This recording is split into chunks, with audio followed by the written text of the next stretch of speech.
फोटावा देख के जियो ही हमके करे जावा। फोटावा देख के जियोगे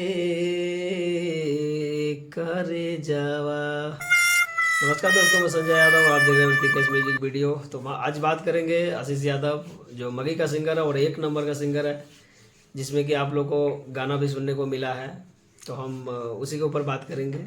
जैसा कि आप लोगों ने देखा होगा, आशीष यादव जो यादव फिल्म से जो सिंगर है, जो गाते भी हैं, बहुत तगड़ा गाना गाते हैं। और भाई वो मगी का नंबर 1 माना जाए तो अभी चल रहा है।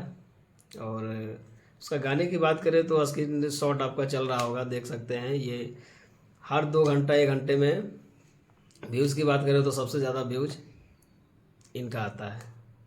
तो जैसा कि आप लोग देख पा रहे होंगे, स्क्रीन पे चल रहा होगा। सबसे ज़्यादा अगर गाना बजा है ना, तो होली में भाई, होली का गाना मगी सिंगर में एकलौता इसने गाया है। नंबर 1 गाना है, सुना देते हैं आपको। ऊपर छू के नीचे प्रणाम करई है सखी हमारो बलमुआ। लिए आप लोगों ने तो बहुत ही पॉपुलर और मस्त वाले सॉन्ग है, जो कि आप लोगों ने देखा होगा अभी। तो ज़्यादा कुछ अभी इस वीडियो में नहीं बता पाएंगे। तो मिलते हैं अगली वीडियो में, तब तक के लिए जय हिंद।